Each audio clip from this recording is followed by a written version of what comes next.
Hello and welcome to the Fit News Podcast. I am your host, Jen Shaver, and joining me today is Tony Sherock. He is a public speaker, tiny habits coach, health behavior specialist, and a personal trainer. He helps busy professionals create tiny transformational habits so that they can avoid burnout and experience immediate success in their health journey. Tony has experience through lifestyle medicine that medications can be reduced and or eliminated. Weight can be dropped off while uncovering an unstoppable growth mindset. Tony is a proud father of two, one being on the autism spectrum and a husband of 25 years. Tony, welcome to the Fit News Podcast. I'm excited to have you here. Another little fun fact for you, Tony, before we get started. You are only the second male on the Fit News Podcast. Oh, are you serious? Yeah. This is a club. I got to meet this other. Exactly. Yes, I had a episode on mindful breathing. Got it. Back in February, March time. So yes, welcome. Thanks. I appreciate you having me on. I'm excited to chat with you because I know the importance of, these small steps, right? Not taking these giant leaps when we're talking about our health journey. So as we start here, tell me a little bit more on how you got into this whole, tiny habits and what tiny habits are and how they've helped you. Yeah, well, I tell you what, it was the pandemic is when I really got going. Things slowed down. Right. Things slowed down. But no, it was, looking back on my health journey, growing up in an Italian household, it was nothing but overeating. It was fantastic food. Don't get me wrong. We had 5 at the dinner table. My mom cooked for 25, and it was basically just clean up everything and desserts galore. And so you had all that stuff kind of going on, which was a lot of fun growing up. But when you're young, you just burn it off. You just go outside, play baseball, football, basketball, run around. You're good. Then college, then things happen. So, but no, it was actually, feeling pretty good about stuff. I never really was a workout guy. Yeah.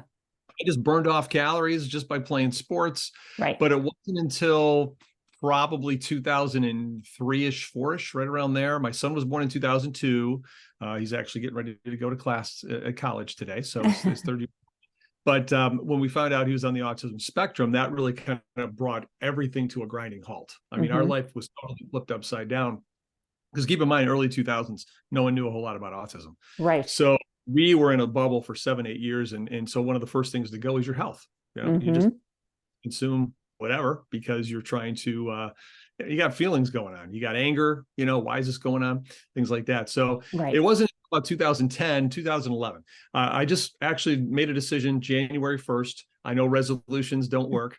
I know that 90% of them don't work. It wasn't really a resolution. It was more or less, let me just go to the park. We have a park right here. I'm just going to go walk. Yeah.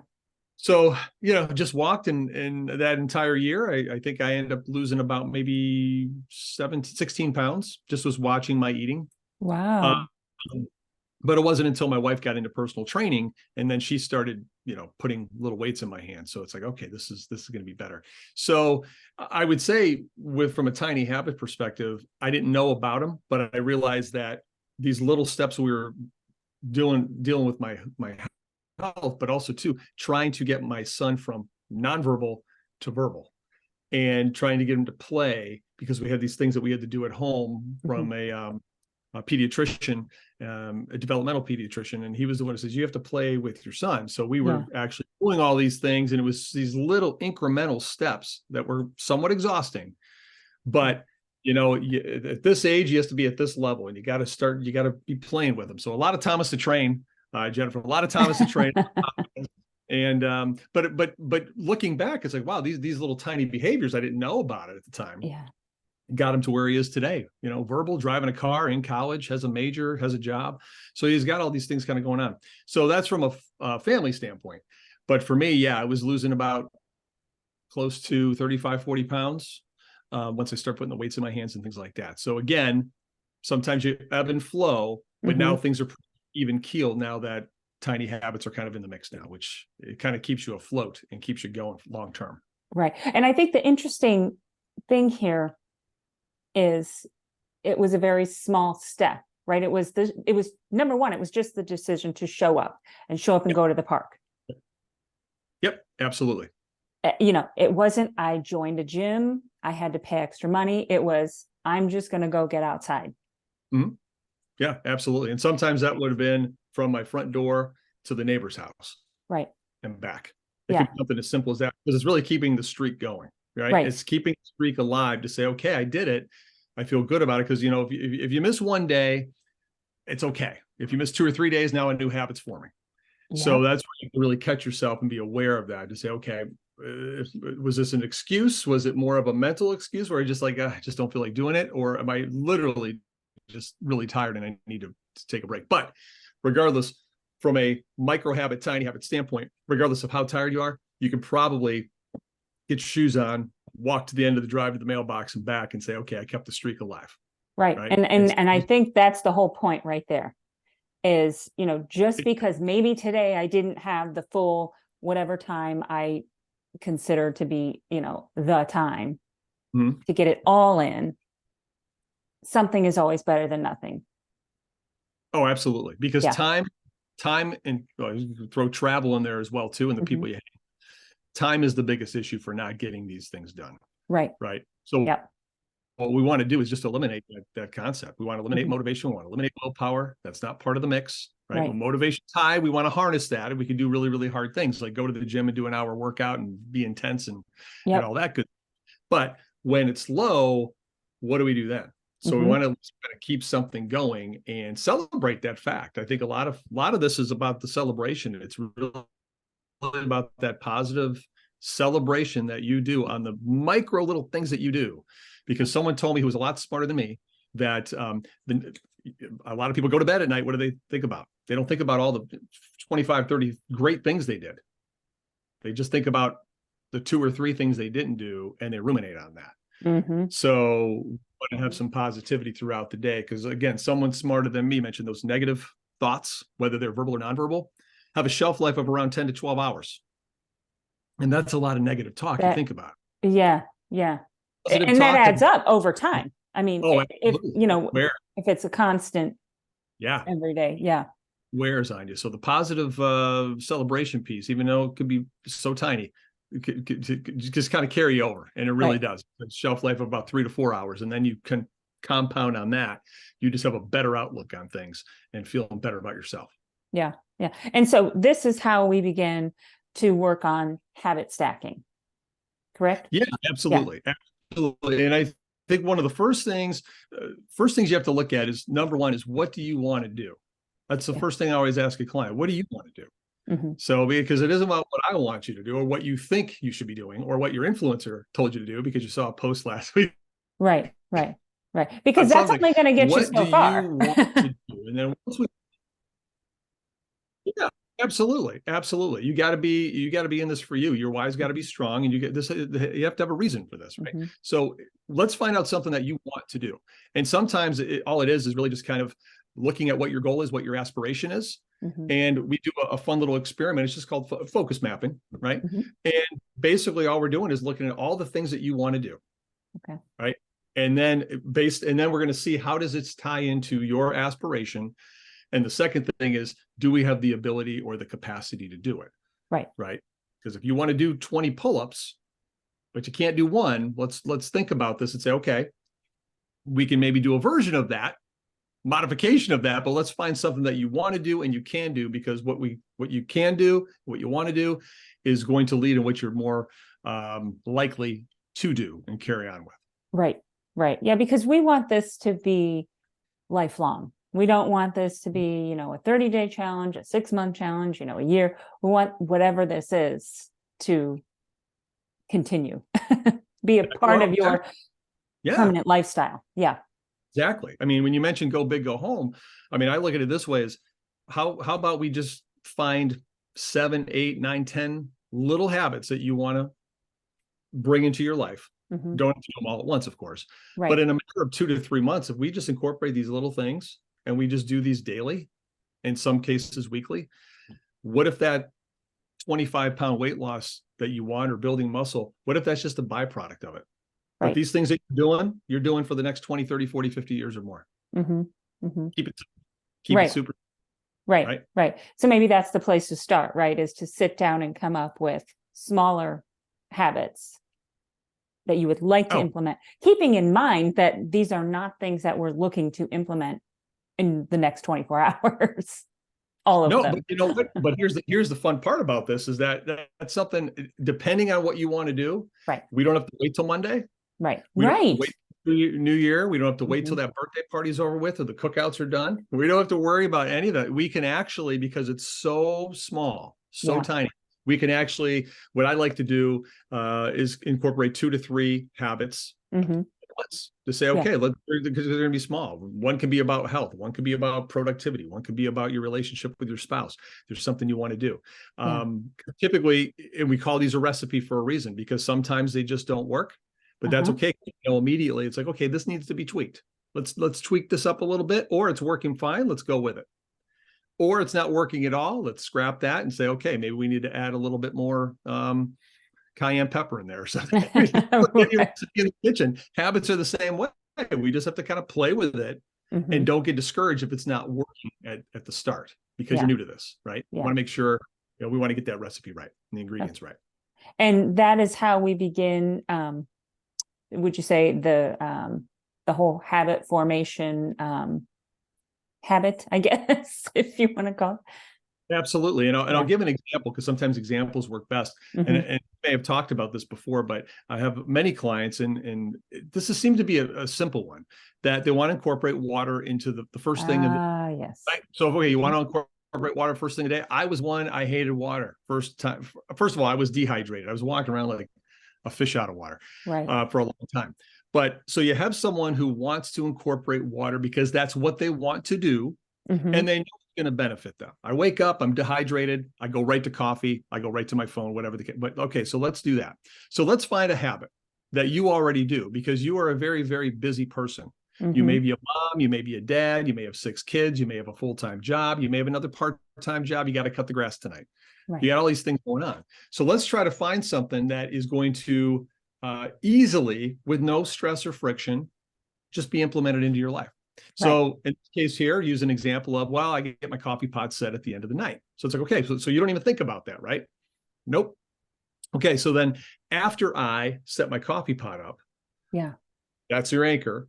What's the new habit you want to create? I will pour 2 ounces of water into a glass and set it next to my coffee pot, and then celebrate that. Give yourself a high five or something. It's the most ridiculous thing, but I'm telling you, Jennifer, that stuff works. So, so you're like, yeah, I got it done. Well, the next day you come down, you're going to forget all about the water, but you're going for your coffee because that's your habit. So Right. then at that particular point, it's like, well, there's the water. So this kind of goes back to the motivation piece we talked about. If you're motivated, drink 6 ounces, drink 10 ounces, drink 15 ounces. But if you're not motivated, and that's where I like to play with, because that's where it's going to happen, right? Right. It's hard to predict future motivation. It's like Right. predicting the weather 6 months from now. It just can't do it, right? Right. So even if you're not motivated, guess what? Now the ability piece, the capacity for you to drink 2 ounces of water is super duper simple. We keep the streak going and Mhm. then celebrate that. But that habit right there is something that, okay, 2 ounces leads to 4, leads to 6, leads to 8, leads to 12. And maybe it caps off at 12. Maybe you keep going, but probably caps off somewhere. Right. But then that habit is a multiplication habit. So then it leads into, well, all of a sudden, naturally, you start drinking more water during the day, or you catch yourself eating more fruit at lunch, or, you know, again, it's just one of these things that tends to naturally happen. And it's interesting to see some clients who've reduced their blood pressure, you know, reduce their medications a little bit, Mhm. feel more calm, feel more. So if I could do this, well, I could do some of these other habits, right? Right. Right. And that's the point, teaching it. Yeah. But I think the whole point here is that we started with 2 ounces of water, which Yeah. might sound so ridiculous, right? Mhm. 2 ounces. What's that going to do? But the point is that we're starting small in order to make it fit seamlessly and be a long-term habit. That in our society right now is not really something that's popular, right? Because we want it now. Yep. Yep. We're overstimulated a lot. Right. And, you know, the thing is, you see a lot of lot of stuff out there, especially on social media. Mhm. And boy, I tell you what, if you're having a rough day and you're feeling a little bad about yourself, you got that, negative bias, so to speak. You just, oh, God, I should be doing better. I should be doing more. And then, of course, what do? You try to get away from work and you look online. It's like, oh boy, these people are, on the beach, got their toes in the sand in Aruba on a day. And I'm stuck in, between four walls, or for students, they got, a chemistry test or whatever the case is. And it makes you feel bad, right? Right. You see them doing all these things and it's like, wow, they're so fit and they look so good. And they got all these, 19 things they do it for a morning habit. And it's just like, how do I even, where do I even start with this? So really what it boils down to is just, just start with something, because if you start with something, it's better than nothing. Yeah. It really, really is. Yeah. Right? Yeah. Especially when life hits. Yeah. When life hits, because I will say, life is going to happen. So we want to brace for that and be ready for it. Right. Right. Yeah. I mean, I think that's, again, I don't have time to get to the gym. Okay, well, are you going to make your coffee this morning? Do some squats while your coffee is brewing, right? Because you're standing there looking at it while it's brewing. So get some squats in and call it a day, right? Yeah, we're not advocating that that's how it is every day, but on days when life is life. Or you're on the road. Right. Sometimes it's a push-up habit's another one. If we're talking about physical activity, it's like, it's amazing when you do 2 push-ups, or I had someone who was doing 2 pull-ups after he did whatever his anchor habit was. It's like you do 2 pull-ups. Now we try to put that in a physical location, because it's one of the things that you want to do with tiny habits is like, okay, if I'm going to do this thing here, it helps tremendously if the next thing you're going to do can be in that same physical location. Doesn't have to be, but that's where it really kind of helps. Where, but again, so where are you going to do pull-ups at? Well, this person, he ended up actually having his home office in his basement. Okay. So he had a coffee pot. Well, you always use coffee because everyone loves coffee, Jen. Everyone loves coffee. Yep. So yeah, every time he had the coffee pot, he just hopped on the pull-up bar and did 2 pull-ups. And next thing you know, some days it was 6, 10. And he ended up getting about 30 to 35 pull-ups in. Not every day, but he did 2 when time was either didn't have it, or he just wasn't really feeling it. It's like, let me just kind of, it's amazing the strength that he built, because he was doing that over the. So let's say just in 1 week, if you did 2 a day, right? 2 times 7 is 14. That's in 1 week. Now you've done 14. How many did you do the week before? 0. Yep. But this week you did 14. Yep. I mean, and then that adds up and it continues to add up. And I think that's the point that a lot of people miss, that you might think that this is so tiny. What good is this going to do? Right? How much good is this going to do me? But you look at this as well too. Is like the things that you're not doing, it doesn't look like much, right? But and I think it was from the compound effect. I think it was that book, Darren Hardy's book, was really super good.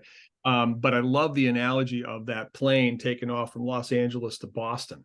And he's like, the plane, the nose of that plane can be just a little bit off. We're so tiny that you don't even notice. You don't even notice till maybe over halfway through. And then next thing you know, it's like, okay, this is really going unnoticed. Wasn't noticing the change that we weren't doing. We're doing the wrong thing.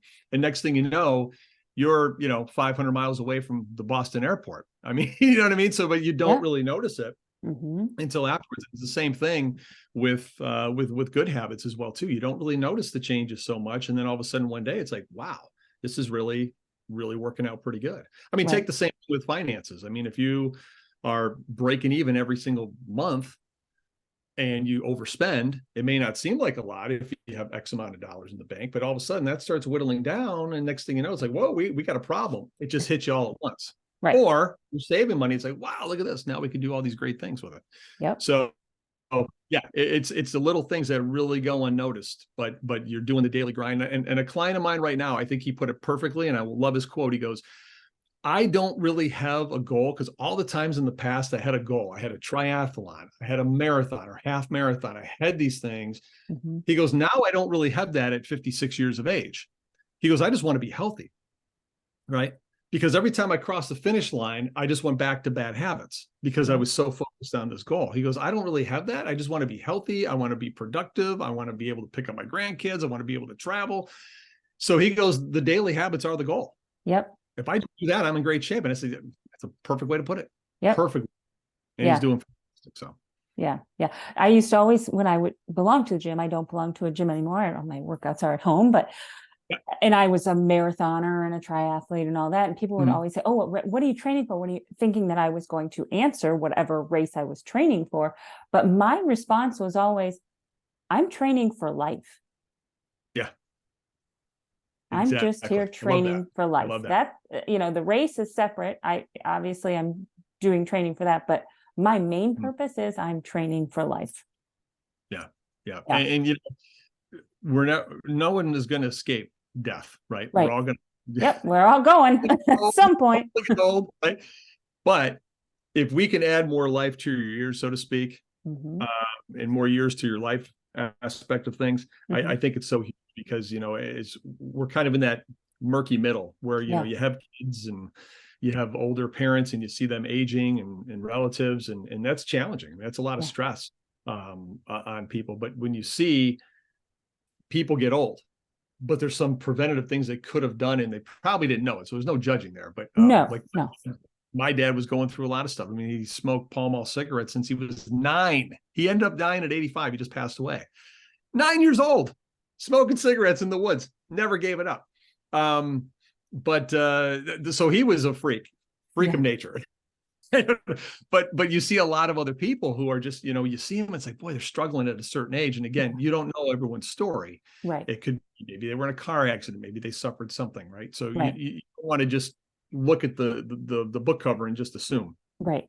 But you've talked to people, I talk to a lot of people and speak on this, and it is a situation where it's like, boy, there's so many things that could have been prevented. And I know when I was with my dad, I mean, when he was going into a nursing home down the street, and 17 medications, all because of he just worked and worked. He's a great dad. He just did everything for his family, but he never really took care of himself. Had a lot of fun, but he never took care of himself.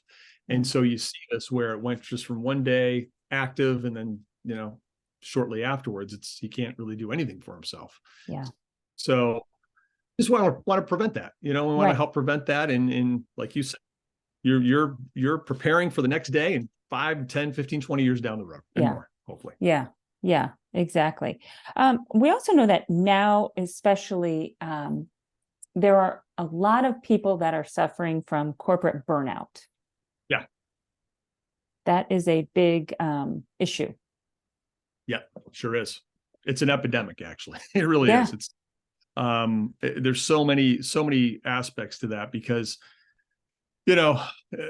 what can you do? First of all, we look at when we talk about corporate burnout, what can we do from a tiny habit perspective? Right. Because you may not seem like you have a whole lot of time to do much of anything.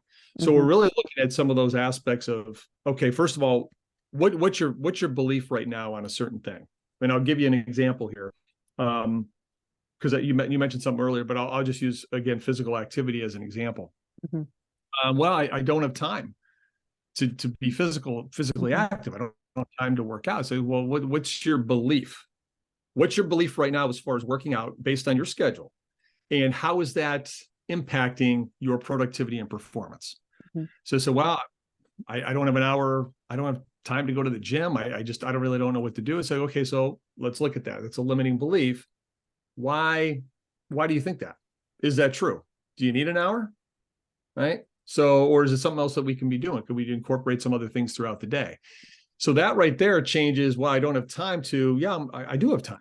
I do have time to do these little things, right? Whether it be taking the steps or parking farther away, or maybe getting up out of your chair and walking around just for a bit, or a stand-up desk, or I mean, there's so many things. I mean, I'm just scratching the surface of 100 things we could talk about there. Right. Once we do that, then we create that new belief. And it's like, yeah, okay, I do have time for this. Now, all of a sudden, there's a mindset paradigm shift there to say, okay, now if I have time for this, Uh-huh. I could maybe try a few extra things here, maybe with food or maybe with something else. So we can look at that. And then again, that's not going to calm and prevent all your stress and burnout, because everyone's super individualistic here when it comes to their work. Yeah. Some are burned out and they love their work. Some are burned out and they hate their job. So that's another thing we need to talk about at that particular point. Right. But yeah, so you look at some of the things from a lifestyle medicine perspective. It's like, what are 4 areas that we can help across the board when it comes to stress? Right. Long term: sleep, food, movement, and connections with people. And I think a lot of people tend to forget. They don't think about health is, yeah, if you connect with people, if you have not talked to some people, or there's something that has been unsaid, or you just feel like I don't have the connection I used to have maybe prior to COVID. These are all things that it's amazing where if you don't want to start with food or you don't want to start with fitness right away, how about we start with just human connection? Because that right there, from a burnout stress standpoint, Yes. it could be with a coworker, could be with a coworker as well too. It's a big deal. I mean, that seemed like it, but it really is. Right. Because all of those things add up. But that human connection, as we know, the last 2 years was cut down. Yeah, it sure was. And especially when you look at even the young folks too, students, college students. I work at a college, I work at a university as well. So, you still see the remnants of that. Yeah. We're still being affected by that. Right. So faculty as well too, but primarily students. Right. Right. Tony, where could our listeners find more about you? Where's the best place? Go to my website. Okay. We're always updating stuff because we have some other things that are going to be happening. So we have the website, Facebook, Instagram. You can always check that out too, and LinkedIn as well. Okay. And those where I am housed at this particular point. And if you happen to be in the Toledo, Ohio area, yeah, that's where I am. So you can always track me down. Okay. And if they're looking for you on social media, your handle is what?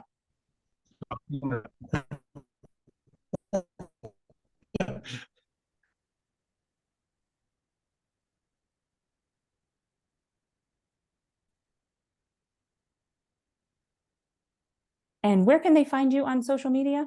Yep. It's TonySherock.com. Keep it super simple. TonySherock.com. And you could look me up on Facebook, the same one, and Instagram at Habits to Health. Habits to Health. No two is habit, spell it out, TO to health. Okay. So that's where I am. And we try to put content out there as much as possible.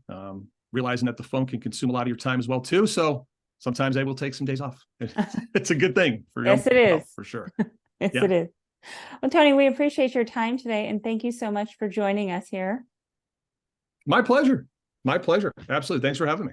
All right. Thanks for listening to Fit News, and we will catch you next time.